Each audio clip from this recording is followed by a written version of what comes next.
first-round pick, Anthony Richardson. Will be interesting to see what they do there in the MLB. Padres drop another one last night. They don't lose any ground in the division simply because the Dodgers also lost to the Rockies, but they will be back as well tonight against the Giants. This update has been presented by Progressive.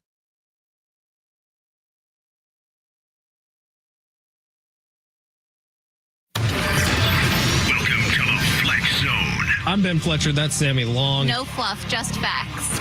I don't see an interference there. I just see it going off his glove and gone. So that's a home run. After review, the call on the field is overturned. It was spectator interference.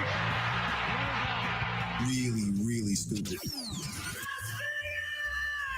We're going to be touching down at Harry O. Reid International Airport in Las Vegas, immediately running to a slot machine in the airport, winning a bunch of money. If you want to roll the dice, go ahead. We'll be broadcasting live from the Circa, where we can do a long shots at an actual sports book.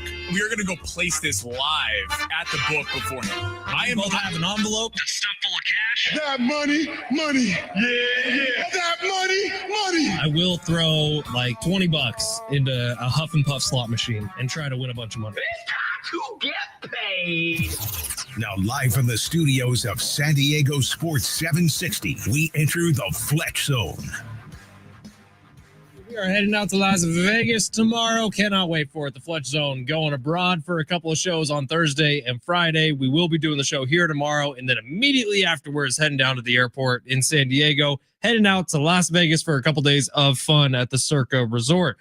Before we get there, though, Padres have some work to do because last night, once again, the Padres lose a game that I felt like was very winnable. Maybe not after the first 10 minutes of the game, but after that, the Padres had opportunities to fight back in it. And yeah, maybe if there's a review that goes the other way, the Padres end up winning that game, but I'm not so sure. It's San Diego Sports 760. My name is Ben Fletcher. That is Sammy Long. We are with you till 2 o'clock today. John and Jim will take over then. Kevin Acee is coming up on the show today. How about a couple 4-pack of tickets to go see Nelly on the show today with John Rule, August 27th at the North Island Credit Union Amphitheater. Tickets and info at Ticketmaster.com, or just keep hanging on because we got 2 4-packs, Sammy. Why don't we do one in the first hour, one in the second hour today, sending a grand total of 8 people out to go see Nelly and Ja Rule at the North Island Credit Union Amphitheater. Can I bring something up before we get to the big 3 real quick, Sammy? Is that okay, man? I have the floor. Yeah, you can. The Padres have now trailed in 34 consecutive innings. 34 consecutive innings. This was a team where 34 innings ago, I will say we all had World Series aspirations for. I don't know if I feel the same way today, and maybe that's recency bias, but my God, the San Francisco Giants, who cannot hit a baseball over the last 3 months, hit 3 homers in the first inning off of you. Now, Nestor Cortez did settle down. He got into the flow of the game, pitched a little better as he went. I think he ended up getting into the 6th inning. Is that right, Sammy? Yeah. He hit 5 strikeouts, which that was really nice for us on long shots, which was a winner last night. But you look at these Padres, and it feels like something drastically has changed over the last 4 games. And I don't want to overreact completely. You get swept by the Dodgers. Dodgers are a good team. They weren't coming into that series, but then they were. And then you lose game 1 to the Giants, who's a team you just owned in 3 consecutive games a week ago. Something is fishy happening here. I don't know if I like it. Also, before everyone starts complaining about it, that wasn't a home run. It was fan interference. The umps made the right call. I know it's annoying. You heard Don on the broadcast. He was annoyed about it. I was annoyed watching it, but quite literally, that was the correct ruling from the umpires. So what are you going to just keep complaining about it? I don't know if that does anything for anyone. The Padres had plenty of other opportunities to score. Well, just because if that home run counts doesn't mean that they win the game. It'd be 4-4. Right. And they had plenty of other opportunities to get those runs across. Yeah. It's been an obviously really bad 4 days for the Padres. The Padres, San Diego can thank Teoscar Hernandez for what hell, the Dodgers losing to the Rockies. To the Rockies. San Diego can literally thank Teoscar Hernandez for not catching a fly ball for why they're still only 2 games back in the division, really 3 because they lost a tiebreaker. I mean, both teams watching the Dodgers and Padres last night looked flat, came out with no energy. The funny thing is the Dodgers actually took a lead in that game, 2-0, and then just completely took their foot off the gas, and the Padres just came out, and Cortez giving up 3 home runs in the first inning. Yes, he did settle down, but we're going back to starting pitching. I mean, at some point, who are you relying on? Nick Pivetta cannot be the only dude that you are confident can get through 5 or 6 innings. I'm sorry. I'm honestly not going back to starting pitching. I'm still looking at the lineup. 3 runs against the Giants? Like, what the hell are we doing? I mean, the lineup it just feels like This should be a 5-run minimum lineup, I think, per game. And like the focus too. Like you get your ass kicked by the Dodgers and you're thinking, okay, you know what? Let's regroup against a Giant team that you knew was going to come to play because you had beaten them so bad the week before in San Francisco. But to get blasted that early, and I see a lot of people talking about, oh, well, the home run should have counted. This should have happened, or like, yeah, it sucks. But they showed on the replay that the guy didn't interfere. Yeah, it's kind of a thing in baseball with the fan interference, and the guy was wearing a Giants shirt. So no, the guy who actually got called for the interference was wearing an ABBA shirt. The guy next to him was wearing a Giants shirt. Okay, yeah, the Giants fan. ABBA, he's got great taste in music. We can at least say that. Of course, you love ABBA. I mean, it's just the Padres once again fail to capitalize on the fact that the Dodgers lost to the Rockies. I mean, literally, they lost to the Rockies. Who had that on their bingo card? The Dodgers were going to lose game 1 with Yamamoto pitching to the Rockies. It's just this team feels like they were reading their own headlines last week, and they got to get back on track because it can't just be the bullpen. Like, you can't win a World Series. The bullpen is great if you get leads in games, but if you can't hit and your starting pitchers give up 3 to 4 runs through the first 3 innings every single time, it doesn't matter how great your bullpen is. You're not winning anything. Well, we got a couple hours to talk about the Padres. We're going to get off it right now, get to the big 3. If anyone would like an update on the team that's probably going to win the National League this year, the Milwaukee Brewers, they are losing 2-0 right now. But to my point about where the Padres should be offensively, let's just go over some of the Brewers scores recently. 7-0, a win over the Cubs. 6-5, a win over the Reds. 10-8, 12-5, 14-0, 7-1, 7-6. Do you understand like what's going on with the numbers there? The Brewers are scoring a lot of runs. The pitching doesn't have to be perfect. This Padres offense should be scoring a lot of runs. You have loaded up this offense with all-stars from top to bottom. Score more runs. It's really that simple. And the Padres haven't been able to do it so far. We'll see if they can turn it around. Baseball's all about getting hot at the right time. We can be bitching and moaning and crying all we want on August 19th. Let's see what happens over the next couple weeks. Hopefully this offense gets going. But man, oh man, are my eyes zeroed in on Fernando Tatis Jr., Manny Machado. Credit to Xander Bogaerts. He almost hit a home run yesterday. Almost a great. Well, again, Machado coming up short in big moments. Yep. Like at some point, we had a listener say this a few weeks ago. I forgot what number it was, but it was like the stars have to play like stars. They paid these guys like the stars like when Ramon Laureano, who's been fantastic, but is literally the most dangerous and consistent hitter on the team right now. That's all well and good. Maybe it's time to get O'Hearn some more starts. Yeah, well, that's the other question. He's hitting home runs. He had the game-tying double against the Dodgers, right? Or getting closer against the Dodgers. And then in the 2-run shot last night, there's a real thought there. Listen, Arise is the name. So it's from a perspective, if you're playing MLB The Show, people who don't watch the Padres every day go, Luis Arise is the guy. But Ryan O'Hearn it's like you said this before the show, Fletch. Like, why did you trade for him if you're not going to play him? And Mike Schultz seemed to be asked before the game yesterday about this, and he didn't totally shut it down. I'm curious if they make a change because Arise has not been getting it done in that 2-hole. I mean, neither can be said for Tatis or Machado, but honestly, I'm sick of just being in a bad mood about the Padres. Can we turn some stuff around here? Can we? Well, they got to go do it on the field. I know. Let's go Padres positives today on Tuesday, though. 704. What have they given us to be positive about? Nothing, Sammy. We want to be manufacture positive. Something. Can I go read some Tony Gwynn stats? That'll make me happy. We want to be positive, but when they play like they have the last 4 days, we're not going to come on here and lie to you. That's not going to happen. So if they start winning some games, we will talk. The season is not over. They obviously still have a very good roster, but as of right now, they are not playing good baseball. And I'm going back to this. It feels like a week ago today, everyone's gassing them up. All the networks are talking about how this is the sexy dark horse pick. If you want a long shot to win a World Series, put your money on the Padres.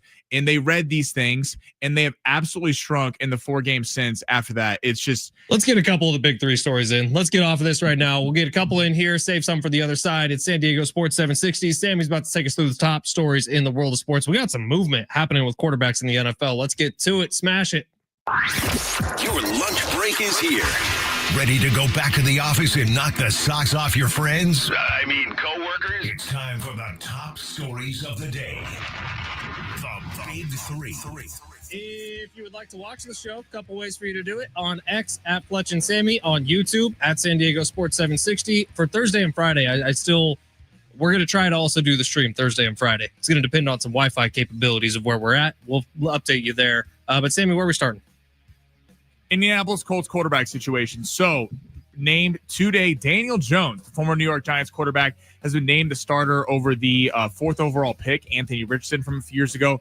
Reaction? Do you like Daniel Jones starting? Would you trade Anthony Richardson? What are you doing if you're the Colts right now? It makes me kind of sad, if I'm being honest. Last year, Sammy and I, before the NFL season, we both had really high hopes for Anthony Richardson. And, dude, that special athlete is still there with Anthony Richardson. He needs someone to unlock him, and I don't know what exactly the right move is. For the Indianapolis Colts, this probably is the right move to start Daniel Jones. Look, as much jokes as we want to make about Daniel Jones, he is Trevor Lawrence. Trevor Lawrence is him. So far through their career, they have essentially the exact same numbers.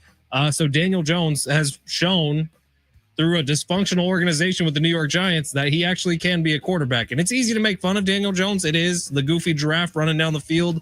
Some of the throws he's made are absolutely head-scratching. But he's not quite as bad as everyone thinks Daniel Jones is. This is probably the right move for them, coming off a year where Anthony Richardson was just a massive disappointment. Well, it's not about Daniel Jones, but Arch Manning. That's what this really is about. They don't give a damn about Daniel Jones. Daniel Jones is not an awful quarterback. He's had moments with the Giants, and the Giants certainly have not always given him the tools he needs to be successful as a franchise. But it's a shot to Anthony Richardson, and listen, I'm not in the camp. There's been a lot with Anthony Richardson. I know he took himself out of the game last year. The Bengals, when they did a joint practice last year, were talking about how this dude, there's high school quarterbacks that make better reads than this guy. I mean, do you think Daniel Jones is being put in there to lose as many games as possible? 100%. Daniel Jones is not the future of this franchise. Again, he's not a terrible quarterback. He will have a long time in this league being a backup quarterback. Look, the Saints have one of the worst rosters of all time heading into this season. Well, I'm not saying they're going to get the number 1 pick, but they're in the conversation. They're going to try to get it with Manning, Lenora Sellers in the draft next year, Carson Beck. There's a lot of dudes that are coming out that's going to be a really talented quarterback class. It sucks that they've given up on Anthony Richardson. If I'm other teams in the league, you talk about raw potential in terms of someone that if you got with a head coach that fixed mechanical issues and taught him how to read a defense, I mean, you couldn't build a quarterback in a lab better. Anthony Richardson has had moments where you see the lots of talent. I know his completion percentage has been really bad. I feel like this is a mistake for them. I don't get this. Might as well see what you have in Richardson, kind of like the Brown situation. And then if he sucks, go draft the quarterback next year. I don't get this. And if I'm other teams in the league, I'm calling on Anthony Richardson today. Same. Dude, I think there's serious franchise potential in Anthony Richardson. Let's get one more in here. Flacco says it's special. Joe Flacco said it's special to be this Brown starter at age 40. Again, it is. I'm happy for Joe Flacco. Well, I'm sure that's cool for Joe Flacco too. Okay, let's take a serious look at this and see why the Browns are doing this, because Sammy is right. You do need to see what you have in some of these rookies. You drafted 2 of them, might as well play one of them. However, the schedule might have a little something to do with this. So the Browns do open up against the Bengals, one of the easiest defenses in the league. That's a good spot. But then they go Ravens, Packers, Lions, Vikings, Steelers, and then Dolphins. So for 6 weeks, you are facing 1 bad defense and 5 really, really nice defenses. There's a chance they just want to make sure Shador or Gabriel isn't just going out there to be a lamb for the slaughter through the first 6 weeks and have their confidence completely shot right away. I see that. It's just another team that I really feel like is trying to get a top pick. I think this is a running between really the Saints, the Browns, and the Colts, teams like that. They're Joe Flacco. We've been talking about this a lot. Obviously, the Browns quarterback situation's been highly publicized. They're talking about possibly going 4 quarterbacks. That has been Stefanski kind of poo-pooed it, and then yesterday kind of said that he might do it. It just feels completely mismanaged, and I get in that regard. If you're going to not let Shador get crushed or Dylan Gabriel get crushed the first couple weeks, because outside that Bengals game, those are all elite defenses.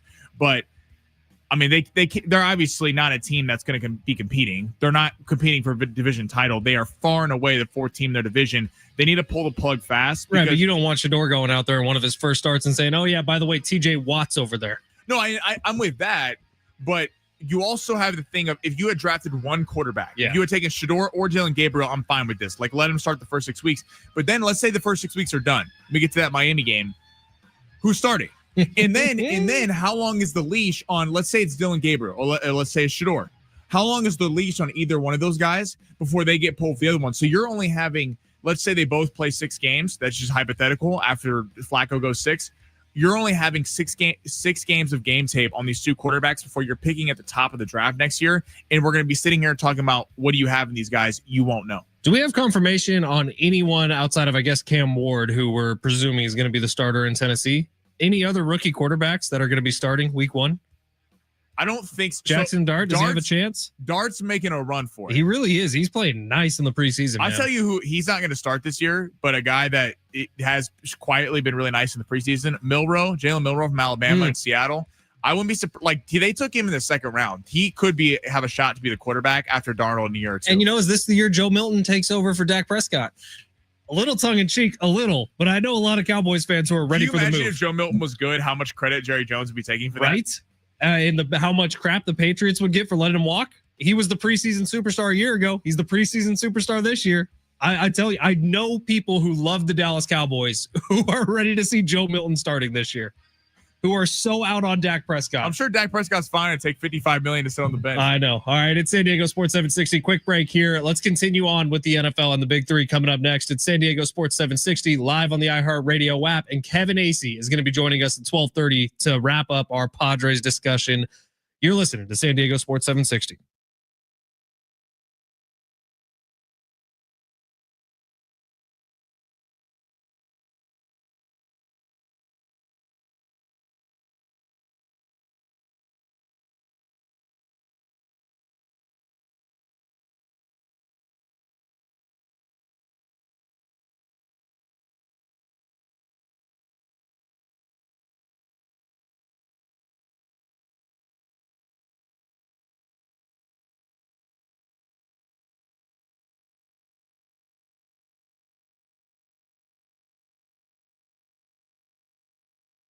Download Prize Picks today. You're going to want to use promo code Fletch when you do. That is FLETCH. That is my last name. Because when you download the Prize Picks app, every once in a while, like last night, you might get one of these. Oh, that's what I'm talking about, baby. Sammy Long does something called long shots every day at 12:45. And yesterday we had ourselves a winner. It was all pitchers yesterday in baseball. Paul Skeens, Ranger Suarez, Nestor Cortez, all doing us a little favor. And Sammy and I got a little extra money in the pocket today. You could do the same thing if you got the skills on Prize Picks. You can win up to 2,000 times your cash with Prize Picks by simply picking more than or less than on at least 2 players for a shot to win big.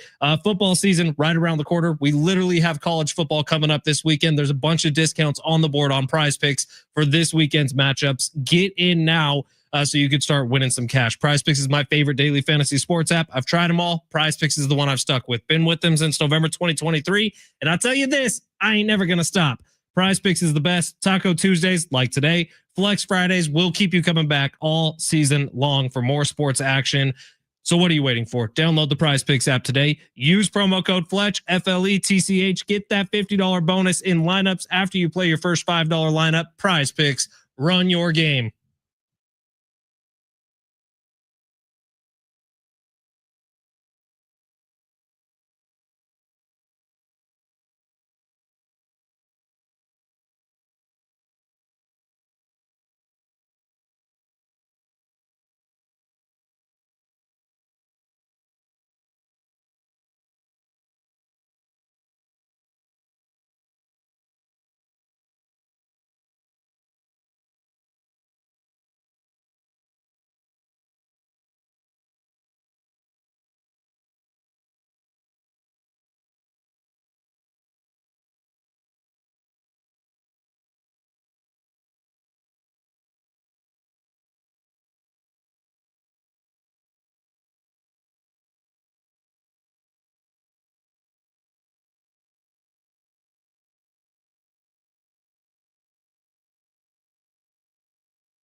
AM radio. We keep vital voices accessible. Congress can secure its future, but we need your help. Text AM to 52886 right now to support keeping AM radio in cars. Tell your member of Congress to keep AM radio in cars. Standard message and data rates do apply. And when I say vital voices, I'm mostly talking about News Radio 600 Kogo, but I like to think Sammy and I are pretty vital. We're vital for the culture. We're vital for long shots. Winner last night from Sammy Long. Winner. How about that? It feels good. Was it text line? Was it yesterday? They were saying Sammy hasn't had a winner since May. Yeah, text line was talking a lot of crap. How about that? We're kicking off Vegas week with a win. There's something in the air. I feel it. When you get to the city of Vegas and it just smells like broken dreams, possibly great dreams. And cigarettes. And lately weed. Have you noticed that? Well, yeah. Last time I was in Vegas, it was just weed everywhere. That didn't used to be the case. It's not a problem. Hey, speaking of winning, if you want to go see Nelly with Ja Rule, August 27th at the North Island Credit Union Amphitheater, you are in the right place. You can buy tickets, sure, at Ticketmaster.com. But if you want to win, you're going to have to hold on for about 5 more minutes. We're going to give away our first 4-pack. And then coming up in hour number 2, we have a second 4-pack of tickets. This is one of the coolest giveaways we've ever had. Yeah, Sammy's geeking. He's already trying to save one of these 4-packs for him. Yeah, I'm going to have to go talk to promotion, see if we can get a little, I think Nelly, I think Chingy's there, Ja Rule. It's a good lineup. It's a very solid lineup. Very solid lineup. Nelly does not get enough love, by the way, in terms of all-time great rappers. I love Nelly. No, I know. I'm saying because he's very, like, he's a rapper, but he's very, like, but he can sing. That's his fault. Right. A lot of pop stations picked him up because he can sing. He doesn't get talked about as a good enough lyricist, and it's unfair to Nelly. Yeah, you should lead the charge. Maybe hold a protest. What if Nelly comes on the show? You should probably go picketing somewhere. See, Nelly will probably be going on all these other shows around the station. Nelly's a big sports fan. I think Nelly's going to be able to sell out pretty easily. No, but maybe his favorite show is Fletch and Sammy, and he's like, I want to pop in when I'm in town. He's from St. Louis. That makes a lot of sense, Sammy. You just look at me. Obviously, I'm a huge Nelly fan. All right, what was going to be your third story on the Big Three? Kevin Acee coming up in 7 minutes. So the Washington Commanders about to cut Brian Robinson Jr. There's reports they're trying to find a trade partner. He did not play in the preseason game last night against the Cincinnati Bengals, but apparently they're going to cut him if they can't find a trade partner. But there's a report that Terry and them, they're not giving in to McLaurin. They're not giving in to his demands of wanting $35 million a year. Like, what is your reaction to the fact that the Commanders are about to give away the 2 best players on their offense in a year where they have expectations? What are you talking about? Austin Eckler's still there. Look, Brian Robinson Jr., it would be a mistake. Now, I can think of a couple places I'd like to see him go. Brian Robinson Jr. with the Miami Dolphins makes a lot of sense, especially with Devon Achane having a little injury popping up late in training camp. But here's what I would say if I was in the front office meeting at the Washington Commanders. Guys, we got a good thing going here. Look what just happened last year. We made it to the NFC Championship because of our draft pick, because of Jaden Daniels. Are we really about to move 2 of his best offensive pieces going into this year? Doesn't that seem a little stupid? Why not reach into the pocket, see if we can run it back again this year? Are we really going to let money step in the way while we have one of the cheaper quarterbacks in all of football? Like, it doesn't seem like it's that hard, does it, Sammy? It seems like it's an easier job than people make it out to be. I get that people. This is a franchise that has been bad for a long time. Dan Snyder was one of the worst owners in sports. Yeah, and like off the field stuff. I mean, there was a cloud over this franchise, and I understand that Terry McLaurin's 29, about to be 30 years old, and giving him, I think he wants a 4-year contract, and paying a receiver that much money hasn't always worked out. Unless they're a Jamar Chase, someone like that, where they're a young 25-year-old superstar, you're going to have them in their prime for the whole contract. I get it. But Jaden Daniels has the ability to be an absolute superstar. And we have seen guys that didn't have the same season maybe that Jaden Daniels had. You've seen CJ Stroud pop off year 1. We've seen Justin Herbert pop off year 1. We've seen a lot of guys have really a lot of success. None of them made it to a championship game. None of them made it to a championship game. Right. And so Jaden Daniels has if you sat here and said, if there was a draft of everyone in the NFL and you took Jaden Daniels, the top 5 quarterback, I wouldn't hate on it. I think that's a fair thing. This guy has shown that he can take you to the next level, has a shot to be a dominant quarterback in the NFC for a while. But it's one thing you don't pay McLaurin. Then Brian Robinson Jr., who was a very solid running back last year, is you're not going to keep him for like a 6th-round rookie. It doesn't make sense to me. I don't know what they're doing, and it feels like all the momentum coming from last year. I get you don't want to get tied up in the salary cap, but to what you just said, Jaden Daniels is on a rookie deal. Yeah, so if you were paying him now, Like if you were paying Jaden Daniels right now, it would make sense to let both these guys go. Exactly. But you're not. Why not take a run at it? You might be pissing away a Super Bowl. Right. So you might waste Jaden Daniels' deal, his rookie deal, which is a premier window to win in an NFC that we're talking about yesterday about, like, there's the Eagles who deserve to be the favorite, as they should, because they won the Super Bowl last year. But besides that, there's every other team, the Rams, the Lions, the Niners, the Packers, every team has questions about it. There's not some team that, even the Eagles lost a lot of pieces on defense that aren't head and shoulders so much better than everyone else that they can't get there. I feel like it's a massively waste opportunity for the Commanders. Now, last night, Deebo Samuel did do the Deebo Samuel thing. He's going to make this harder for Terry McLaurin because he broke off a huge 30-40 yard run right away. Are they going to put him at running back? You're a Niner fan. You know how they used him. So if Brian Robinson is gone, I'm going to guess that Deebo becomes a half and half, like 50-50 running back slot receiver. And I think they start to use him more in short yardage situations because they do have Austin Eckler, who can be a 17 to 18 touch a game guy at this point in his career. But Deebo Samuel definitely did make Terry McLaurin's job harder, but that's just a flash from Deebo. He does that every year, man. He looks awesome in the preseason. He looks different than everybody because he is. Deebo will wear down. All right, we got Kevin Acee coming up in just a couple minutes. Right now, your chance to win a 4-pack of tickets to go see Nelly and J. Rule, August 27th, North Island Credit Union Amphitheater. Tickets and info at Ticketmaster.com. Caller number 7 right now, 877-767-4760. You're going to see Nelly and Ja Rule on August 27th. We'll be right back with Kevin Acee on the other side. San Diego Sports 760 live on the iHeartRadio app.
This report is sponsored by the Del Mar Thoroughbred Club. Padres lost 4-3 last night. They'll be back tonight playing the same team, San Francisco, at 6:40. Padres currently minus 215 on the money line. Nick Pivetta will be going for the Padres, and Daniel Jones named the starting quarterback for the Indianapolis Colts over former first-round pick Anthony Richardson. The French Quarter comes west when Taste of New Orleans hits Del Mar this Saturday, August 23rd, an epic celebration of New Orleans culture with authentic Cajun cuisine, drinks, and a full lineup of live music. Taste of New Orleans, sponsored by Bacardi.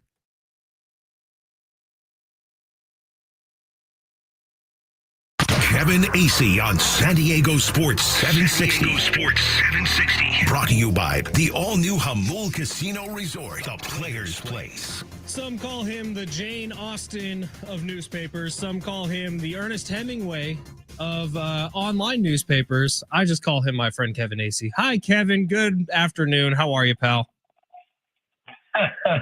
Good afternoon. Wow. Yeah, I guess it is. Yeah. Hey, I'm great. Hey, let me ask you a question. So minus 215, we were talking about the minus 215. That means the Padres are the favorite tonight. Is that correct? Yes, they are. Which is kind of rare in baseball to be almost 2-1 favorite on any given night.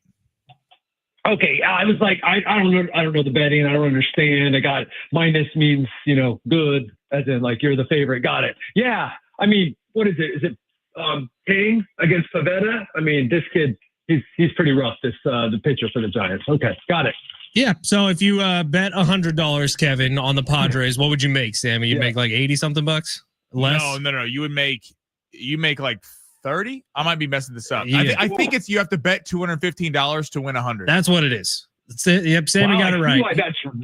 I see why that's rare in baseball. Wow, that's a pretty prohibitive favorite. It's what's crazy. The Padres haven't led a freaking inning over 34 innings straight, and they're this much of a favorite. Kevin, let's start with the weekend series against the Dodgers. The Padres look like a completely different team when they got up to LA. It was confusing because they had won 14 of their last 17. They're playing some of their best ball of the season, and then all of a sudden they look like a bunch of neutered dogs out there Friday through Sunday against the Dodgers. What did you see live and in person that was the biggest difference? Yeah, you're right. And it was magnified because it's the Dodgers, right? So they are facing three good pitchers. They lose a one-run game. They don't score like they have been in the first game. Then, I mean, they tried to make something happen early, ridiculously, repeatedly against Blake Snell with the 3 outs made by second base by Will Smith in the first four batters or something. So the game got away from them, and then their pitchers both Saturday, Sunday, and then again last night, putting them in big holes. This is the kind of stretch in a season that you win 5 of the next 6 and you forgot about this 4 games. Or it's the kind of stretch where you go, oh, whoa, what happened here? This season caught up to them and now they're in real trouble. And you don't know what it is till it's done. I mean, yeah, there have been some bad moments. There have been other bad moments in this season.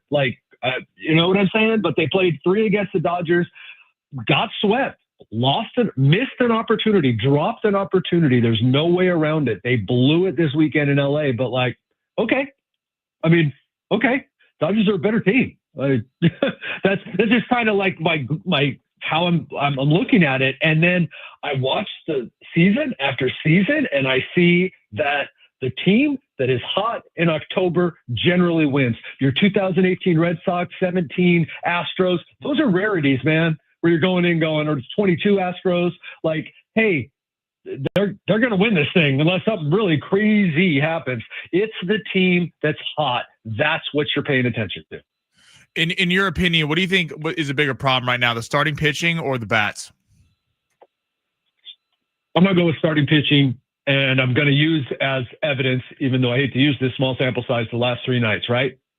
How do you win those games? I mean, but also Michael King misses a start he was supposed to make, right? That should have been 3 marquee matchups in LA. And it started out badly for the Padres because their portion of the marquee on Friday night was Michael King and he's on the IL. Now, look, Michael King threw 30 pitches in the bullpen yesterday, had his knee drained, got great relief from that, and supposedly he's going to be fine. But been waiting for Michael King, and so as much as you like Michael King and think that he's going to be that guy, you're like, That's a question mark. Dylan Cease is a question mark. Yu Darvish is a question mark. It is almost September. That is not what you want to be saying about 3 of your 4 starting pitchers. And when I say that, I'm talking about like a playoff rotation. So 4 starting pitchers. You don't want to be saying that about 75% of it. Can we talk a little bit about Manny Machado, Kevin Acee, our Padres insider of the Union Tribune? You did have a note in your Padres Daily yesterday, I think it was. All the days are kind of starting to blur together. That Manny left the clubhouse before media availability. Anything to add to that? Any kind of where Manny's at right now in this season? Obviously, really struggled against the Dodgers. In a vacuum, you go, okay, Manny had a car to catch, as if the car wouldn't wait for him. It's a pain in the butt to get out of Dodger Stadium. Gotcha. Totally cool. Manny Machado, who's the face of the franchise, and I'm sorry to bring this up, but with $31 million a year, there's a responsibility that comes with it. Had a terrible game. Just terrible game. 0 for 5, 0 for 4 with runners in scoring position. Your team loses by a run.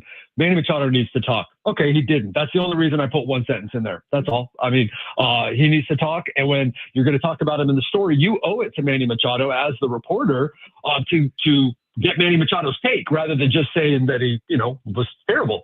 And so that's why you say, well, why don't you have Manny Machado's take? Well, because he, said, I'll talk to you tomorrow, bro.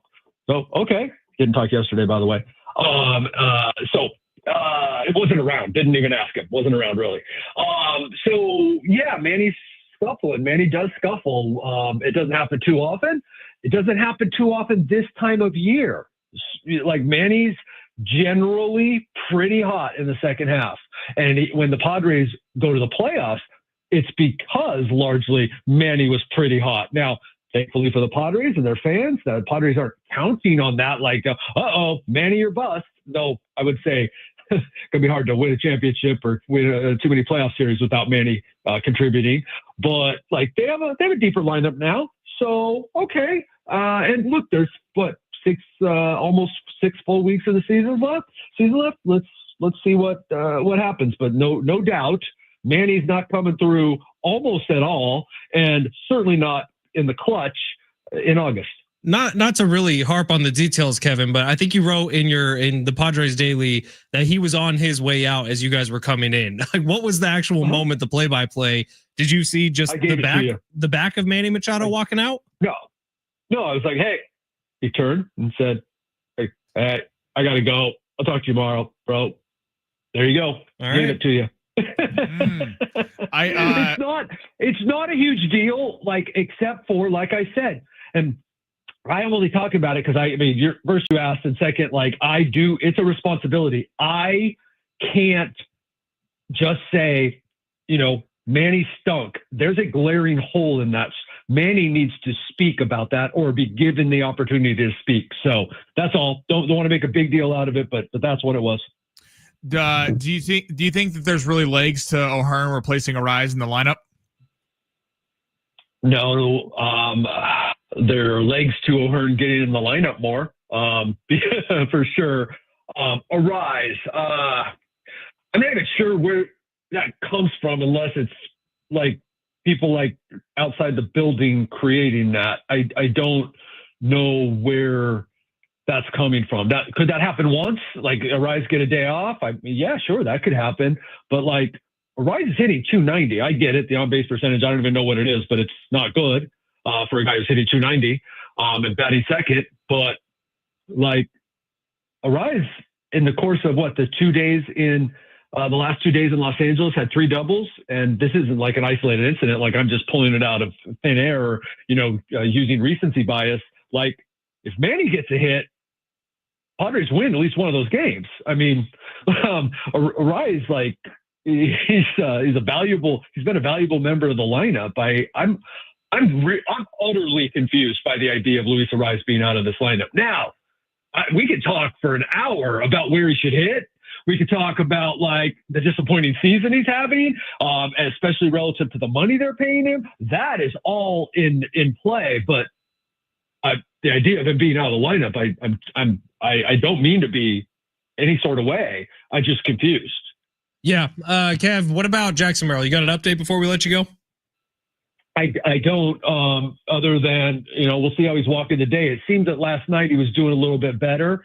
So now we're 2 days in. I could see them. It's like, what's the urgency and who's going to replace them? Like, we're already arguing over what a left-hander being in the lineup.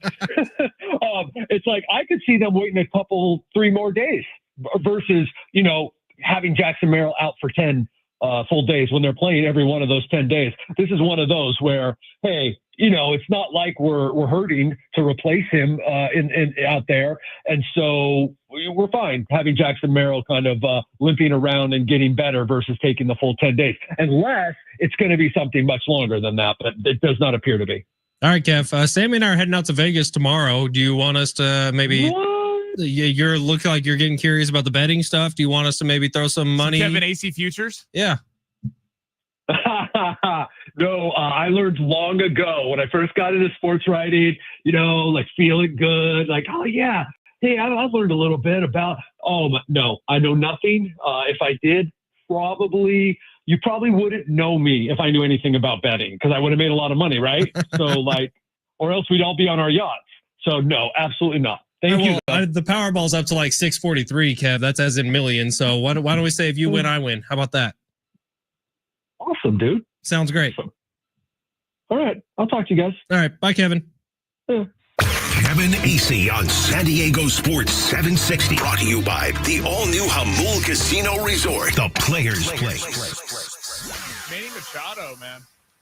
There's some interesting little tidbits in there. Might need to bring back some of that sound for hour number 2 with Kevin Acee. Yeah, that Manny stuff was good. You don't see Kevin get that fired up about things usually. Well, he's absolutely right. He's 100% right. You don't get to have that weekend go 1 for 12 and then get have an attitude with the media because they're going to ask you real questions. But here's the thing, Sammy, you and I, we basically said that same thing that Kevin said yesterday, but you and I aren't going to see Manny Machado tomorrow. Kevin is. So for him to say that, that's on his mind. Exactly. Well, is Machado going to talk to him? Because he said he was going to talk on Sunday, like Kevin just said on Monday. He didn't talk then. So, listen, it's easy to be at the mic when you're winning. Mm-hmm. I'll give Manny credit. Last year, or was it 2 years ago now? I think it was 2 years ago. When all the stuff between, it was 2 years ago. When Bomel and AJ were in that huge dispute, Manny did I think he sat down with Kevin for 2 hours. And gave a bunch of quotes about how his season didn't live up to snuff.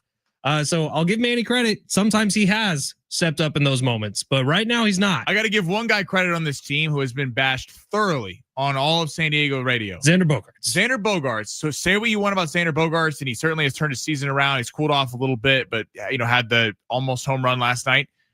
That dude, no matter if he had 2 home runs on the night or went 0 for 5 with all strikeouts, he showed up to the presser and he talked and he sat there and he answered those questions every night. You owe it to the media. You don't get paid the money you do, especially being the leader of the team, to go run home. That's that good for Kevin for saying that. Shout out to Kenneth who won those Nelly tickets. We'll have another 4-pack to give out coming up in hour number 2. Kenneth was a winner. We were all winners yesterday, thanks to one Sammy Long. You know what 2 days is? They call that a streak, and we're going to see if we're going streaking coming up next. We also got a text saying, what is your guys' biggest week 1 game for NFL? Oh, my. What amazing text. Right before long shots, we're going to tell you what it is. That's next. San Diego Sports 760 live on the iHeartRadio app.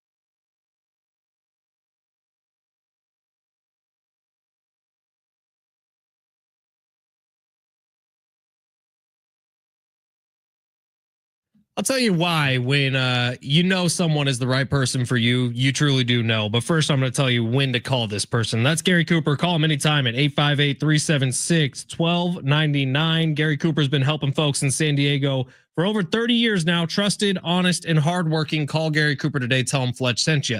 I'll tell you the story real quick. A couple of weeks ago, my wife sent me this place, a house that she was interested in. I immediately sent it over to Gary Cooper. Gary Cooper called me within 5 minutes and said, I will not represent you if you decide to purchase this house. That was a layup for Gary Cooper, but he knew that it was not the right opportunity for my wife and I. He knew we would regret the decision, so he went out of his way to say, do not do this. That's Gary Cooper. That's who he is as a person, man. He will tell you exactly what you need to hear, not what you want to hear. Call Gary Cooper today if you have any questions about the home buying process, if you have any questions about mortgages, refis, or selling your house. Gary Cooper is the mount for you. Mountain Trust Mortgage and Realty is where you need to go. Let Mountain Trust Mortgage and Realty show you the ways and the reasons why you call 5 different mortgage companies and you get 5 different answers.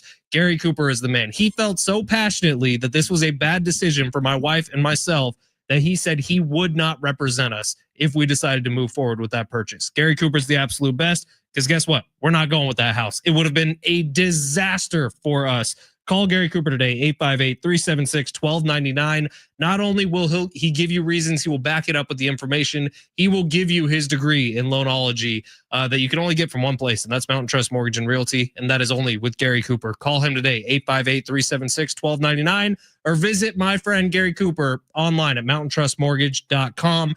Give Gary Cooper a call today. Tell him Fletch sent you.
That's what happens when you hit a winner, boy. Sammy's shaking his moneymaker all the way to the bank. Yes, we did have a winner yesterday on long shots. And yes, this is the Fletch Zone. Ben Fletcher, Sammy Long with you till 2 o'clock. John and Jim will take over then every single day at 12:45. We do a little something called long shots. Today it's happening at 12:50 because Kevin Acee was giving us some juicy deets on Manny Machado. If you want to listen to those, they'll be up on the podcast a little bit later on. But Sammy, after one day of winning, we're ready to take this world by storm. This is Vegas week. If we could have a 5 for 5 week on Vegas week, And then we're going to be signing up for circa million. It's just a perfect combo. So the only way you get to 5 for 5 is starting 1 for 1. Check. How about 2 for 2? Let's get to long shots here on a Tuesday. Sammy, smash that button. Let's see. Underdogs? Nah, that's old. Those with a less than good chance of winning? Too wordy. Wait, he's all big time now, huh? It's time for Sammy's Long Shots. Hold on. Can't talk until I say the important stuff. Long Shots is presented by Circa Million and Circa Survivor. Now, go. It was a bad night for the Fade Sammy crowd. Looking at you, 858. Tyler, woohoo on the text line. We're on YouTube. I think he meant that to be a little higher pitch, Sammy. Can you give that another try? Woohoo! There it is. And then 858, we're gonna get to our favorite NFL game, Week 1, probably in the next hour. Oh yeah, I was supposed to do that already. We have a 3-pitcher parlay once again. You know why? Because we did a 3-pitcher last time and it hit. Nestor Cortez, I was about to be very frustrated with him, but I gotta. I thought he was getting yanked in the first inning, but Schilt left him in, so I was very happy with that. All right, we're gonna go. So Pittsburgh, Toronto. We had some success with Paul Skeens over. We're gonna go the other way today. Mitch Keller pitching against the Blue Jays. 3.5 pitcher strikeouts. We're gonna go less than. I think the Blue Jays gonna break out. They lost yesterday. They lost on Sunday. They had a 14-run performance on Saturday though. The bats have fallen asleep a little bit. Sometimes you see that when a team has such a good individual outing. The next couple games are a little bit softer, but the Pirates played well. They do not usually have that many talented bats, but they did, watching a lot of that game, get a lot of runners in scoring position. Excuse me. I think they bounce back. I think they touch up Mitch Keller, less than 3.5 pitcher strikeouts. Let's go to Tampa Bay and the Yankees. We're going to go less than on Carlos Rodon as well. Carlos Rodon has hit the under in the last 2 outings. He had 3 against Texas, 5 against Minnesota. The previous 2 before that, he had 8 and 9 against Philly and Miami. The reason we're going less than on this is he's playing in Tampa Bay. This is actually a big series, a fun series. Tampa Bay does not probably get enough love as they should. Remember, they're playing in a minor league ballpark. This is not a pitcher-friendly ballpark. Any fly balls, this thing's going out. Rodon, I think six pitcher strikeouts, even though he is a very talented pitcher, is a little high for me. So we're going to go less than 6 pitcher strikeouts. I think this could be close. I think he could get around 5, but don't sweat it. I think it comes in under there. And then we're going to go back to Walker Buehler. Boston playing Baltimore. We're going to go more than 4 pitcher strikeouts for him. Looking at our last few outings, 3 against Houston, 4 against San Diego, even though he pitched well against the Padres. He didn't have quite the strikeout total. 0, 4, and 4 against the Dodgers and Phillies. But what did we see in that? The last 4 outings he's played, or last 5 outings he's pitched against all very good lineups. Houston, Padres, Dodgers, Phillies. Those are all tough lineups to get through, and he's been barely hitting that number. At 4, we're going to go more than the Orioles. We're a team that have massive expectations but have not lived up to snuff. A lot of young talent. People kind of thought we're going to break through and be a dark horse team, but their season has completely taken a tank. So we're going to go more than 4 pitcher strikeouts for Walker Buehler. I think he gets it done tonight. So to recap, Mitch Keller, less than 3.5 pitcher strikeouts for the Pittsburgh Pirates against the Toronto Blue Jays. Carlos Rodon, less than 6 pitcher strikeouts for the Yankees against the Tampa Bay Rays, and Walker Buehler, more than 4 pitcher strikeouts against the Baltimore Orioles. I like it. And by the way, if you're doing this on the Prize Picks app, which is where we recommend, use promo code Fletch. Sammy had a winner yesterday. Maybe he has a winner today. It's also a Taco Tuesday. So there's a bunch of discounted players you can add into this lineup. If you want to just throw a little salt and pepper on there. That's what I like to do. Get a little shaker with it. Yeah. Have you taken a look forward to the promotions for college football this weekend? I have. There's Friday, some big discounts. Friday will be a all college football. Isn't that wild? Isn't it amazing? And by the way, this weekend we got college football on TV in a good game. Dublin, Ireland, 22 Kansas State taking on 17 Iowa State. This is how college football needs to start. The NFL, like to our texter's point, the NFL starts right. The NFL never has to worry about bad you got matchups. Rivalry games week 1 in the NFL too. I was just looking forward. You got Niners, Seahawks. You got Packers, Lions, Vikings, Chiefs, Bears, Chargers. Chiefs, Chargers. Is that a rivalry? Are you admitting to that to Chargers fans who are listening? It's a one-sided rivalry, but they try to make it a rivalry. But Cowboys, Eagles, Steelers, Jets. You got Rodgers facing off with the Jets and Fields facing off with the Steelers week 1. That's hurt college football is that they start the seasons bad. These huge point spreads. It's like, I mean, what are we even doing here? Ravens, Bills, like the biggest one. I can't believe I left that out. I'm stoked. I'm really excited for college football this weekend. Then next weekend we get a full slate. Just the best time of year. It is the best time of year. Let's talk about it coming up next. It's San Diego Sports 760 live on the iHeartRadio app. A 4-pack of tickets for Nelly coming up in hour number 2. More NFL talk coming up in hour 2. and a shout out to a special listener coming up in hour 2 as well. You're listening to San Diego Sports 760.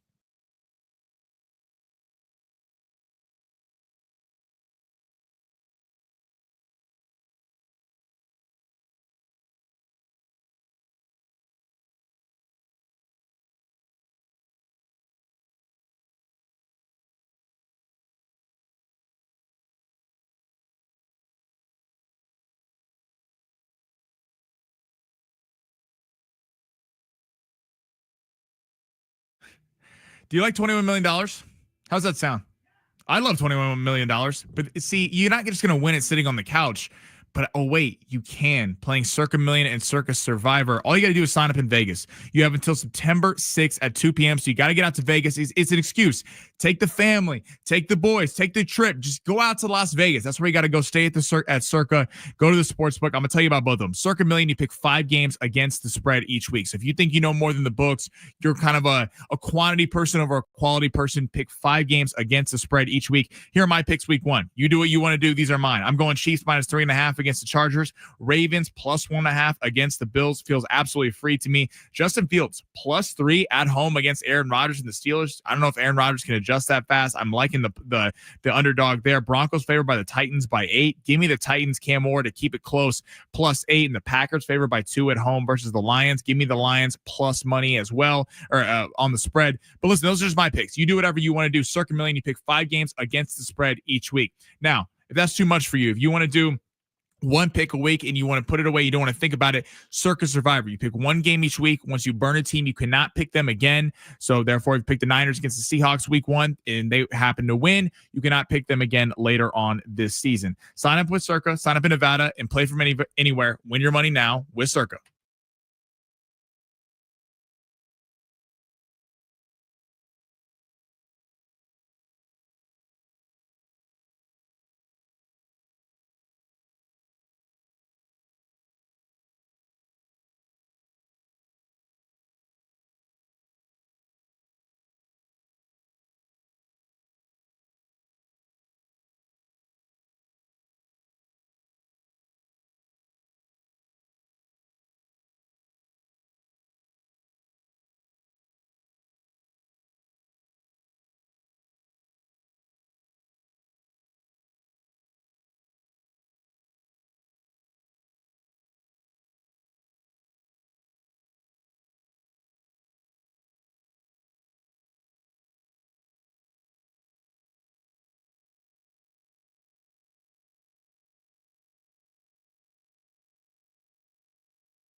The sport is sponsored by Audible. Padres back tonight after on a 4-game losing streak, looking to avenge that. Nick Pivetta will be on the mound. They are currently a minus 215 favorite on the money line to do so. And Notre Dame has named its starting quarterback CJ Carr, who is a redshirt freshman.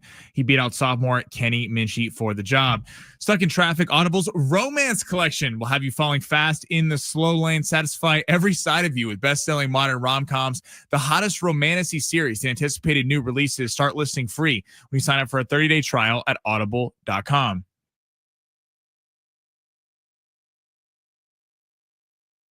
Welcome to the Fletch Zone. I'm Ben Fletcher. That's Sammy Long. No fluff, just facts. I don't see an interference there. I just see it going off his glove and gone. So that's a home run. After review, the call on the field is overturned. It was spectator interference. Really stupid. We're going to be touching down at Harry O'Reed International Airport in Las Vegas, immediately running to a slot machine in the airport, winning a bunch of money. If you want to roll the dice, go ahead. We'll be broadcasting live from the Circa, where we can do a long shots at an actual sports book.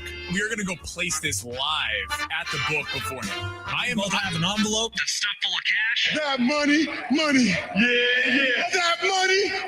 I will throw like $20 into a Huff and Puff slot machine and try to win a bunch of money. It's time to get paid. Now, live from the studios of San Diego Sports 760, we enter the Fletch Zone.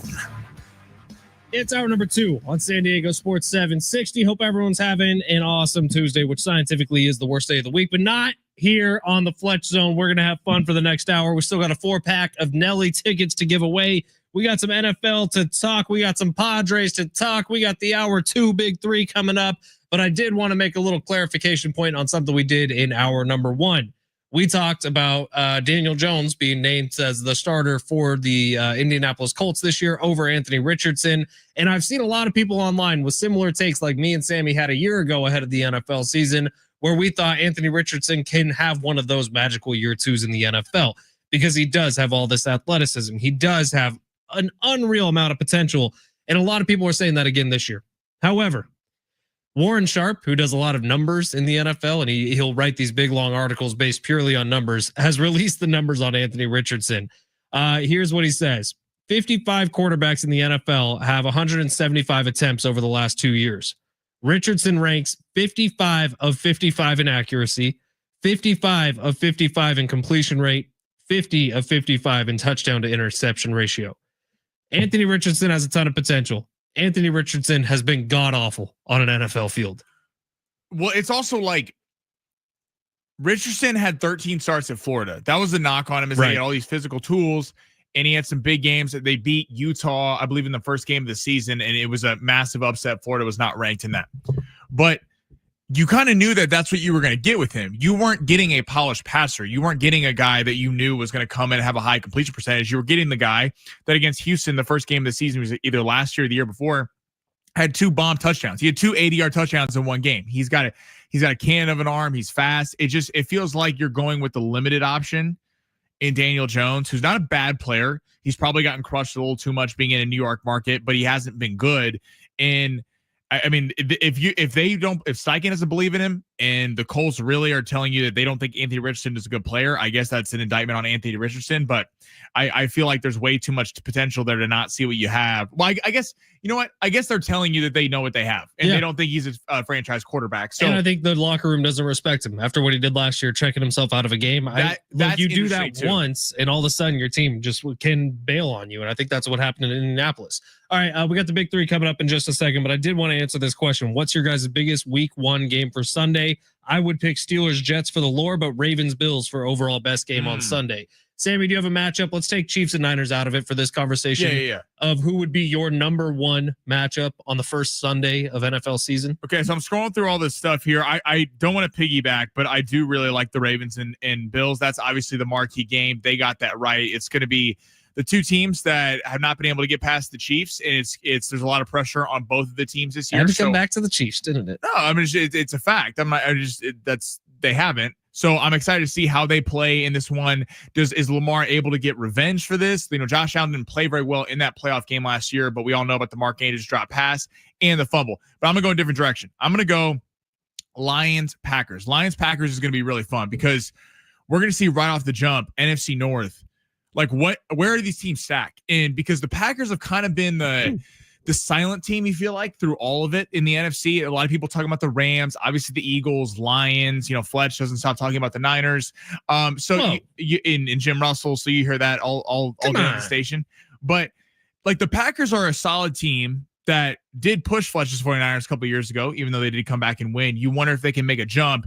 And the Lions, I think, have probably the most pressure to win this year above any team because you're going to have to start paying all these guys after. And they're kind of past the, oh, it's cool Detroit won a playoff game to, you actually have to win now. Like you're past the, it's a great story. So I'm going to go with Packers and Lions. What about you, Fletch? That's a great pick. And it's week 1 in Lambeau. Like, say what you will. Look, I married into a family of Packers fans. It's kind of miserable most of the time, but Lambeau week 1 makes it feel like football's home. They're favored by 2 too. It's going to be a great game. I love Texans Rams. I think that's awesome because CJ Stroud was such a storyline last year. We all thought that he was going to go. Like, wasn't he one of the favorites for MVP last year heading into the season? He was one of the most bet guys, and they were one of the most bet tickets to get to the Super Bowl because of the odds. And look, injuries happen, and they happened big time last year to the Texans. And I'd love to see what he does in year 2 against Matthew Stafford. Yes or no with the Rams? Like there's a lot of questions surrounding that game. I'll be honest. Well, one game that really catches my eye, Raiders Patriots. I was just about to say that. I like that matchup. I really do for week 1. It's in New England. Mike Vrabel's era as the coach of the New England Patriots is officially underway in week 1 this year. Raiders Patriots. Are the Raiders going to take a big step forward this year? I actually think that's a fascinating matchup. I also think Bucs Falcons is a great matchup in week 1. Because you're going to get to see Baker Mayfield, who sort of revitalized his career. Michael Penix just at the beginning of his career. We have some really, really fun games in week 1. But if I had to pick one, it's a no-brainer. It is absolutely Ravens and Bills, not because they're the 2 teams that can't get over the Chiefs, but because they're the 2 best rosters in football heading into week 1. Those are the 2 best rosters in football heading into week 1, and that's our Sunday night matchup. Come on. That's our standalone game for the first Sunday of NFL action. That is the best game on the board. I don't know if they're the 2 best rosters going to week 1. They are, Sammy. Really? Yes. Over the Eagles? Let's go look at PFF. Over the Lions? We can bring it up. I believe the Ravens. I hear that. I don't believe in Buffalo, but that's fine. You just hate the Bills. Again, we keep going back to this. Well, I don't hate the Bills. It's our some of my best memories of coming against the Bills. I'll give you one more game before we move on to the big 3. Tennessee and Denver. That's going to be a fun matchup in terms of we get to see Cam Moore. Not that Tennessee's going to be a great team, but let's also check, like, that division isn't expected to be that great. So if there was a team that were to pop off, no, I don't think Tennessee's going to win the division, but I'm excited to see Cam Moore play. And then the Broncos. The Broncos have massive expectations. They're kind of the Texans of last year. They're the team that everyone's like, well, they kind of got hot towards the end of the year, and then they ran into the Bills, and they played well for a half, and the Bills blew them out in the second. I'm excited to see Bo Nix versus Cam Moore because that could be a matchup we're seeing for years to come. Panthers, Jags. Kind of love that one too. Little Bryce Young, T-Law action. Is Bryce Young, was the end of last year for real, or was it fake? Trevor Lawrence, is he going to be the messiah that he was promised to be coming out of college? I'm just so happy we don't have Cowboys Giants as Sunday Night Football anymore. Well, we got Cowboys Eagles to start the week. So that'll be fun. That's always the a opener. Fun one. Yeah, and the Eagles ring ceremony will be that night because it's in Philadelphia. That'll be fun. All right, we did this last hour. Let's do it again this hour. Let's squeeze a little bit of the big 3 in right now. It's San Diego Sports 760. Sammy, smash it. Your lunch break is here. Ready to go back to the office and knock the socks off your friends? I mean, coworkers? It's time for the top stories of the day. The Big 3. We just start having so much fun talking about football. The clock gets squirrely. I know. So we have time for one story right here. Hit it. We're going to go to college football and NFL. So this comes after Archie Manning, not Arch Manning, his granddad. Archie Manning said a few weeks ago, Arch is not coming out next year. So any team tanking for him, he's not coming out next year, even though he'd be eligible. A lot of people have him as the number 1 overall pick. Arch said today he has not made a draft decision. Number 1, what is it with Archie Manning talking for his kids and his grandkids? And number 2, how is this going to affect the NFL season of teams trying to tank for this guy because he's been thought of as a generational type prospect? What an insane thing for a grandpa to involve himself in. Like, first and foremost, what an insane thing for not your father, but your father's father to involve himself in his grandson's. Look, this is kind of just a crazy story to me. Arch Manning should have his own independence to do what he wants in this situation. And if Arch Manning is being talked about and is being rumored to be the number 1 overall pick, how about Arch Manning, the grandson, has a serious look at who is going to be that number 1 overall pick and decide if that's where he wants to spend his future. And if the answer is no, go back and play another year at college. You're making a lot of money in college. If the answer is yes, and you think you can go be the guy, be the Joe Burrow of whatever team's at the top of the draft next year, freaking go to the NFL and let's get going. Because I think, like a lot of people think, Arch Manning is about to have a dominant future in front of him. I'd rather get to see that sooner rather than later. I'm just so excited to watch Arch Manning. Like, we have never seen a prospect. We've seen prospects like Arch Manning, but we've never seen a guy who has had this amount of hype, who has started on a team that's the number 1 team in the country, who is already being projected as the number 1 pick next year, and then opens as a road underdog to Ohio State, understandably, because it's defending champs in Ohio. That's the first time that a number 1 team has been underdogs on the road since 1978. Like, this guy has not, and I think Arch Manning's, by all accounts, is going to be really good. In the limited action we've seen him, he's been excellent. But he started twice against directional schools last year, put up big numbers, got in the Arizona State playoff game, had a nice, I believe he had like an RPO kind of run scramble.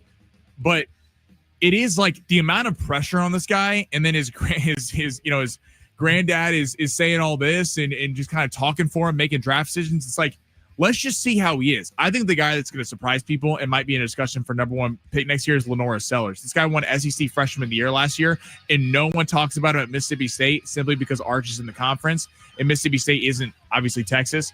But I think we could be having a debate for the number 1 pick next year. Quickly, second story. Yeah, go ahead. Okay, quickly the NBA. John Wall. John Wall retires. Great career with the Washington Wizards. Do the John Wall. But he retired today. Emotional video. But what player do you think has underachieved the most? John Wall has never really won anything with the Wizards. What player do you think has had the most disappointing career in terms of what they could have been if they were on a different team? Sports or just NBA?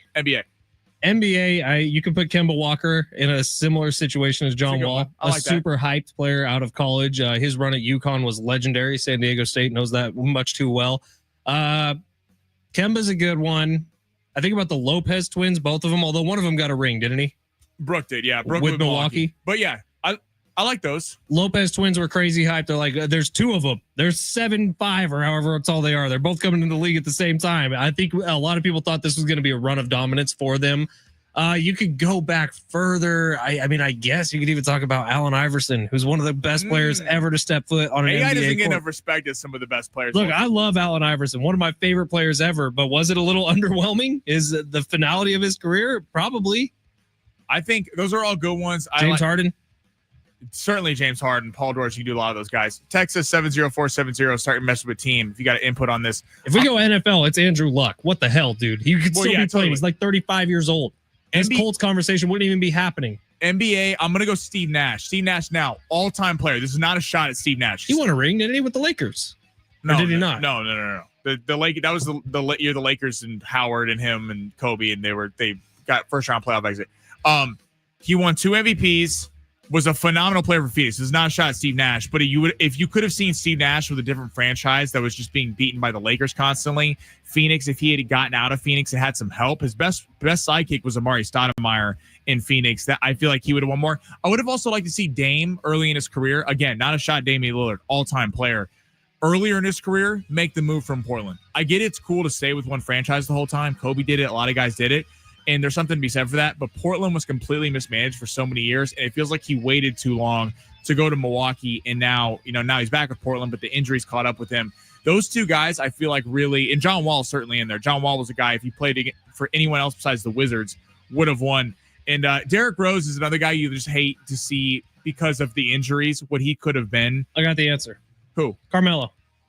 Oh yeah. That's the answer. But Carmelo, to be fair, was on some teams where he disappointed more than the rest of the team. For sure. But isn't that kind of the thing?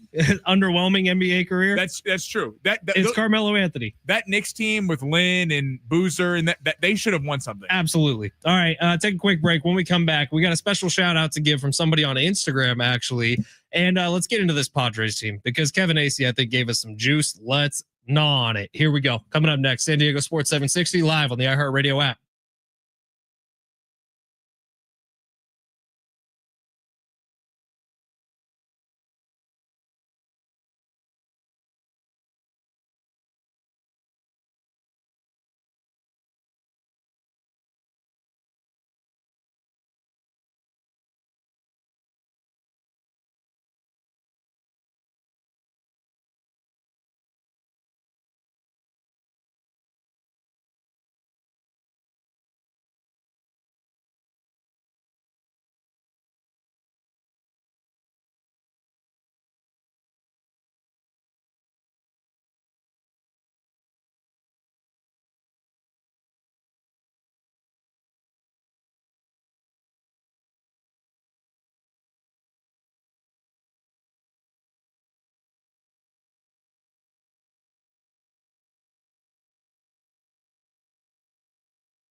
San Diego Sports 760, Ben Fletcher and Sammy Long with you till 2 o'clock. John and Jim will take over then. Sammy, am I right?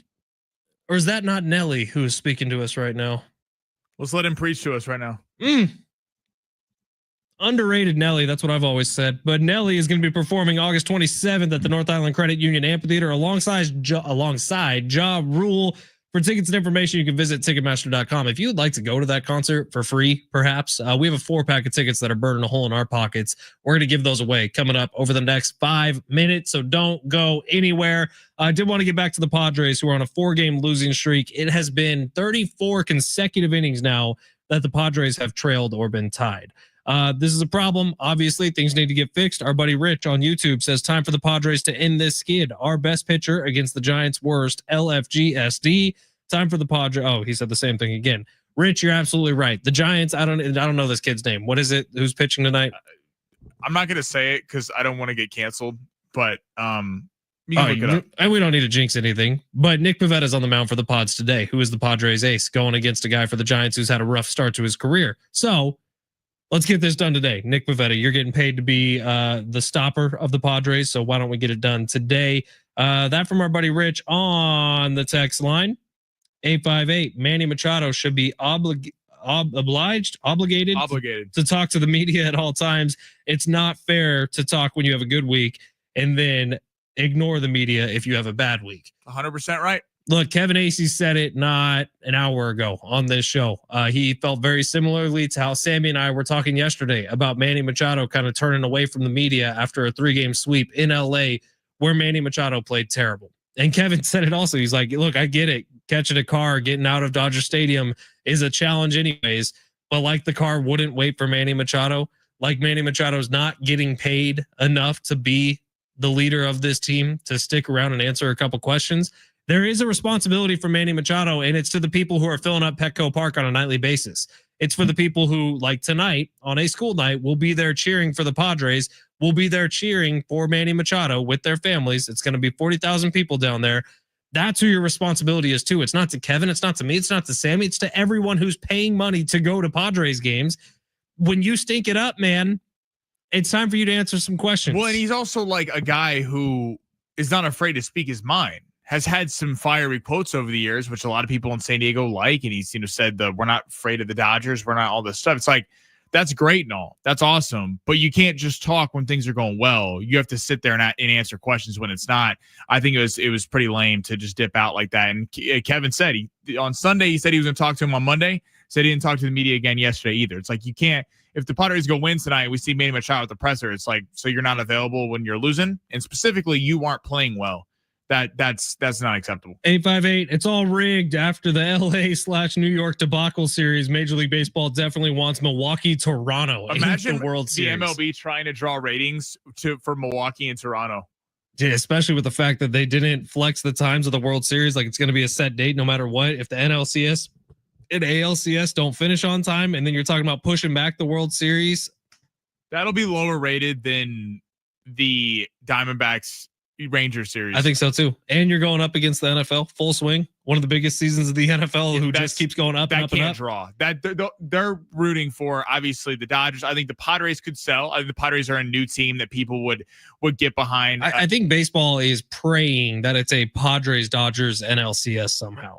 And I don't even know if that's going to end up being possible, but they are praying that they can get a 7-game series. They need a Dodgers, a Phillies, a Cubs is a story that they would love. Like those, I think the Padres are a team that, even though you have the home field advantage, even though maybe not the name brand of the Phillies, the Dodgers, something like that. But you got the name brand players. You have the name brand players, and it's a team that people can get behind. It's a gorgeous ballpark. I think that's something that, but yeah, certainly Toronto, Milwaukee is not something that's a tough sell for Major League Baseball. That would be worst case scenario. That would be in case of emergency break glass for Rob Manfred, who would be freaking out if that ends up being the case. And look, it very well could end up being the case. The Brewers are playing some of the best ball in all of baseball right now, and the Padres just cannot figure it out over the last 4. It doesn't make sense, Sammy. The Padres were playing as good as anybody in baseball for about a 25-game stretch. And then over the last 4, the team is completely unrecognizable. I don't get it. I can't tell you what's going on with this Padres team.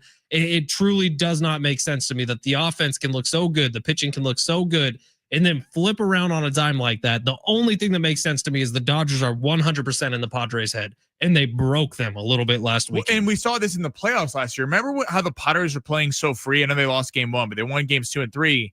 That morning, the World Series odds flip, and they're the favorites. And then all of a sudden, they can't score. I mean, it's like we're seeing this when the Padres have expectations, they don't live up to them. When they're the lovable underdog, Are you that fragile? right? That's what it's like in 2022 when no one gives them a shot and everyone's like, I mean, the Dodgers are the best team in baseball, one of the best rosters ever. They're not going to be beat by the Padres, and the Padres go in and whoop them in 4 games.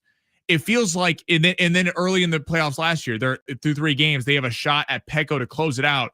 There comes expectations. Then it's like, no, you actually have. We had people coming on our show talking about how it's done. They woke the beast and they flipped the script. And then you have an opportunity when the Padres are one of the hottest teams in baseball early this year to play them in a 4-game set and a 3-game set. You lose both of those series, and then you feel like Muncie's out. The entire bullpen's hurt, and they still don't do it. So they're going to play them again this weekend. But it's really hard to sit here and talk about them beating the Padres or the Dodgers in the postseason or beating them for the division when time and time again they come up short against them. And the signs point to the Padres being able to topple them. The Dodgers don't look like an invincible team. They just lost to the Rockies, for God's sakes. Like I don't think the Padres or the Dodgers are the 2 best teams in the NL. Like no, not right now. Milwaukee, Chicago certainly has a case for that. I think the Phillies took a hit after the Wheeler injury, but by the way, we've been watching Chicago, Milwaukee in studio today.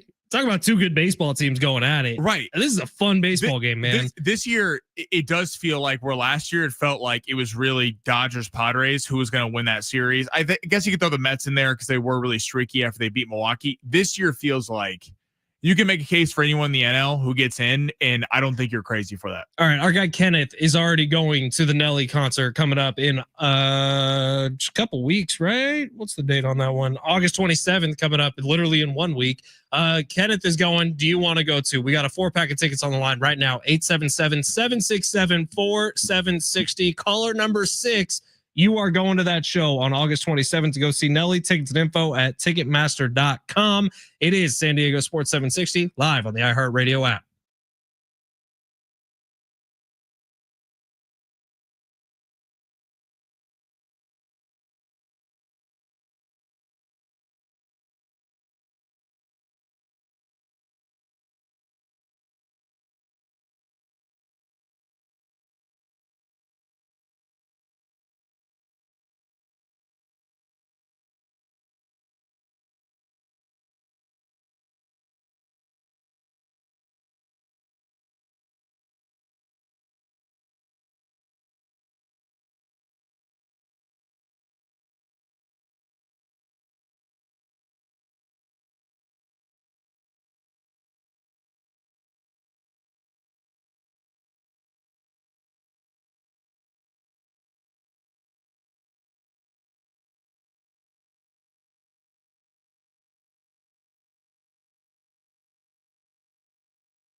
The sport's sponsored by the Jim Buttrell real estate team. Padres have Nick Pivetta going tonight. They're currently minus 215 on the money line against the Giants for game 2. After the Giants won 4-3 last night, the game will get going at 6:40. And Daniel Jones has been named the starting quarterback of the Indianapolis Colts at Anthony Richardson losing the job, the former top 10 pick for them. You listed your home for sale and it didn't sell. Jim Buttrell can take a look and tell you why. Go to jimknowswhy.com. Again, if you try to sell your home and it didn't sell, go to jimknowswhy.com 011-54905.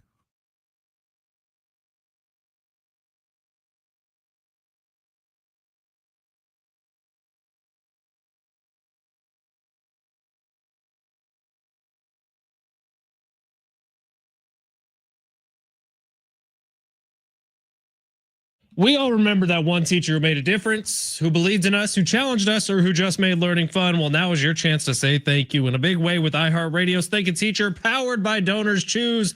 Eminem, I think, was that teacher for Sammy Long. You can nominate an outstanding public school teacher who's gone above and beyond for their students to win $5,000 to stock their classroom with whatever they need. Today's teacher of the day, Joy Wilson, who teaches at Hague Elementary School in San Diego. People told us Joy is not only her name, but a description of the energy she exudes. 110% caring, love, effort, and concern. She empowers her students to succeed and to thrive. Congratulations to Joy. You are in the running to win $5,000 for your classroom. Nominate your favorite teacher now at iHeartRadio.com/teachers. Do you exude, what do you say, 100% kindness and love all the time, Fletch? 110% caring, love, effort, and concern. It's that extra 10% that really matters. I've always said that. When you think of Ben Fletcher, you think of caring and concern. 100% concentrated power of will. What? 5% effort, 50% pain, and 110% reason to remember the name, or whatever that song is. Oh, I was about to say, I'm like, that's actually pretty fire. I'm like, did you come up with that? No, that was a song. Who was the name of that guy? Sammy was on a bunch of NFL commercials for 5 or 6 years in the early 2000s. Sing it again for us. Give us a little rhyme. I don't remember. I don't have it right off the top of my head. It was what was that guy's name? God, that's gonna bother me. You're not redoing it. I need you to hit the rhyme scheme again. Someone will know it on the text line 70470. Start your message with team. 50% pressure, 100% pain, and the reason to remember the name. Remember the name is the name of the song. Remember the name. Who's that by? I can't remember. We can't remember. Remember the name. Text line, help us out. 70470. Start your message with team. Fort Minor. Fort Minor. That's it. He had a couple of hits in the early 2000s. One of them was all over the NFL. Oh, okay. I like it. One of them was like our walkout song for my freshman basketball team. You guys had a walkout song? Oh yeah, dude. We were real legit up in Merced, California. You have no idea. Had to get that clean version, baby. Rip it off a LimeWire. One time we just took the aux and we started playing Straight Outta Compton at the intro while everyone was filing in for the basketball game. Not the clean version. Not the clean version. Yeah, that's a problem. The staff did not love it. No, I would imagine not. The principals were not a big fan, but hey, you could tell the cool people in the audience versus people who were really freaked out. Yeah, I bet so. Joe Burrow actually played pretty well last night. He had 62 passing yards and a touchdown. Didn't play much. 9 completions on 14 attempts. 62 yards, 1 touchdown. So Joe Burrow was in the game last night in preseason week 2, the Monday Night Football game of the second week of the preseason, and Joe Burrow played well. My question: if you are going to play Joe Burrow, you might as well play the starting offensive line as well, because Joe Burrow's out there. And I don't know if some of the starters or all the starters or what the Bengals offensive line was, but I do know it looked like the backup line because Joe Burrow was running for his life. So the Bengals are saying we need to play Joe Burrow so we get off to a hotter start this year than we have. But in doing so, Joe Burrow's running for his life, getting sacked 25 yards behind the line of scrimmage with 3 separate players tackling him from the Commanders. You got to do a better job, from Joe Burrow, of protecting himself in that situation and just throwing the ball away. It's preseason. It doesn't matter. B, if you are the front office of the Bengals, communicate that to Joe Burrow, because I thought, for real, we were going to have a serious problem on our hands last night with Joe Burrow potentially missing serious time in the regular season because they were not protecting him. Well, I feel like the Bengals think that they can win a Super Bowl building a team like a Madden franchise. It's bizarre, isn't it? Skill position, let's go. Everyone else, It's like the complete opposite of Jim Harbaugh. Jim Harbaugh is offensive and defensive line, get a quarterback, and then neglect the outside of your the boundary players, but build it from the inside out. And the Bengals are like, you know what? we're putting up a highlight reel. We may lose, 45-42, but we're going to score points. Burrow has zero room for error. He's going to have to be a perfect quarterback this year for the Bengals to get to anywhere close to a Super Bowl. And some of this is kind of on Joe Burrow in a weird way because he had his guys signed. Yeah, but a lot of like Aaron Rodgers also was able to get Devontae Adams signed. They still had a serviceable defense. This is not on Joe Burrow, dude. No, it's on mostly the Cincinnati front office. But I'm saying there also is something he put a lot of pressure to sign Jamar Chase. Understandably, Jamar Chase is one of the best players in the entire National Football League. Would you really want to be the GM to let Jamar Chase go? No. I understand the signing Jamar Chase, but T. Higgins, Joe Burrow knows that Yoshi Voss is a up and coming receiver, was really good last year, and yet you still signed T. Higgins, and Burrow went to on Super Bowl week and was like, I want Henderson back and Higgins and Jamar. Well, Chase is going to stay. That's but also, what else is Joe Burrow supposed to say to the media? No, I get that. He literally will go through trainings. You're not supposed to say anything bad about anybody. He could have went to the front office, said Chase needs to be here, and I need a defense, and I want you to sign T. Higgins. But at the end of the day, if it comes from having a defense or another great receiver, Joe Burrow can make average receivers much better. Joe Burrow is that elite level kind of quarterback. Again, I understand them having Jamar Chase. You don't let Jamar Chase go. But why do you need T. Higgins when you have up and coming receivers? Joe Burrow is your quarterback, and you lose all these guys. Like Joe Mixon's not there. Chase Brown, I think, is going to have a really nice season at running back. But it's like the only thing they're investing in is the quarterback and the receiver. And the offensive line is not great. They try to get Orlando Brown over from the Chiefs. He hasn't been quite what he once was with Baltimore and Kansas City. And then the defense, I'm not saying it's Joe Burrow's fault, but Joe Burrow could have went behind closed doors and been like, I need a defense. I don't care if I need to take less money. I don't care if you need to trade Trey Hendrickson or T. Higgins before the draft to get draft picks. Shamar Stewart is not going to change everything on the defensive side. Yeah, and all of that is fine and dandy, but also can Joe Burrow learn how to slide in a preseason game or throw the football away? I could not believe my eyes last night, Sammy, when I'm watching and I see Joe Burrow running 25 yards behind the line of scrimmage and taking a sack from 3 separate Washington Commanders players without previously throwing the ball away. It's preseason. Who cares? And it's like, I wonder what the season for the Bengals entails, because it feels like the Bengals are really living off when they went to the Super Bowl a few years ago, and it felt like the Bengals were going to be a team. They went into Kansas City and won. They showed they could knock off the Chiefs. Are they going to become a dynasty? Are the Bengals going to become that? And they really haven't been ever since. I know they beat the Bills a couple years ago, but then they lost to the Chiefs. It's like it just feels like they're trying to remake that team. And but people forget on that team they had 2 really good safeties. They had Von Bell. They had Jesse Bates. So it allowed for Eli Apple, who's and you weren't paying Joe Burrow yet. You weren't paying Joe Burrow. You weren't paying Jamar Chase yet. Eli Apple was they had garbage corners when they went to the Super Bowl, but their safeties were great, and they played that shell that Patrick Mahomes couldn't figure out for a season. It just feels like they're trying to recreate that. And this defense is not a Super Bowl caliber defense. Like they could go to the playoffs and beat anybody. They could beat Kansas City. They could beat Buffalo. They could beat Baltimore because they could put up 45 on it in any game. But are they really going to go 3 straight games on the road to get to a Super Bowl with this defense? I don't see that happening. Well, over the last couple of years, they've been getting off to slow starts. They do have opportunity this year to get off to a fast start. Browns and Jaguars in their first 2 weeks. Jags not a bad team, but we don't really know what they are. We don't know what Trevor Lawrence is going to be this year. But then the schedule immediately gets tough. Vikings, Broncos, Lions. Like that is a tough stretch of games. And then you got the Packers at Lambeau. So the Bengals need to get off to a good start again this year. Maybe they get off to 2-0, and then hopefully it works out for them. Do you think a projected wild card teams, let's assume the Brave is going to win the division, do you think they have the most pressure of any team in the AFC, NFC? Of projected wild card teams? They have the trickiest road to do it. They play in a brutal division. We don't know exactly what the Steelers are going to be this year, but we think they're going to be better with Aaron Rodgers. They got a better roster than for them. Sure. If Rodgers can be half decent, like the Steelers are the polar opposite. It feels like of the Bengals actually coming into this year. You got a Super Bowl worthy defense and a we don't know offense. The Bengals have a Super Bowl worthy offense and a we don't know defense. I just wonder at what point does Joe Burrow, he has the big contract, all this stuff. It's like at some point. As soon as he gets traded to a team worth a damn, that's when the pressure gets on him. As of right now, everyone still feels bad for Joe Burrow. Because it feels like there's a group in the AFC after you go from the Chiefs, Ravens, Bills, of those 3.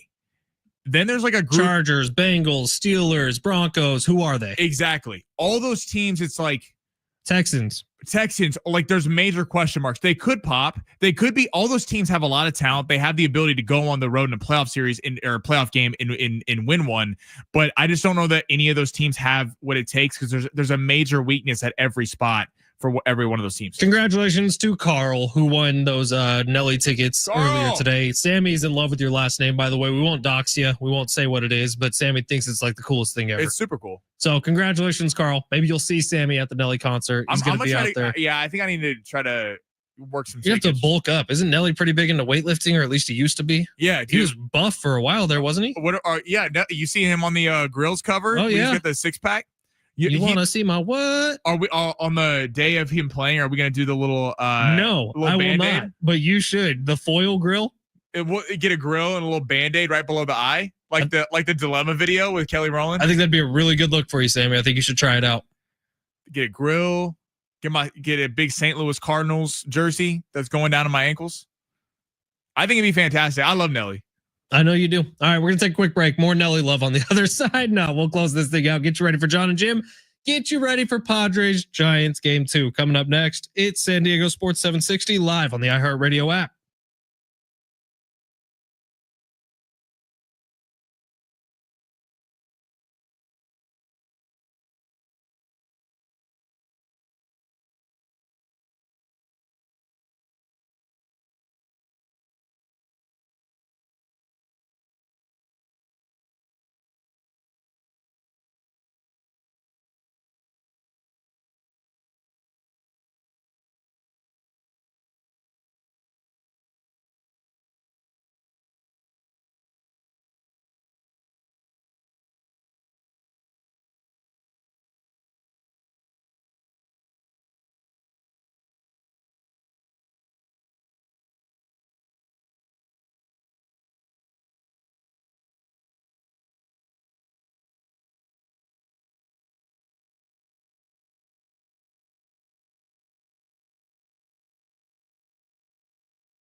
Hey, tomorrow, 6 o'clock, right here on San Diego Sports 760. It is SDFC Midweek Live. Hear from the head coach, Mikey Vadas, as well as interviews with players and coaches. Find out latest club and MLS information. SDFC Midweek Live tomorrow night at 6 o'clock, right here on your home for SDFC, San Diego Sports 760. And by the way.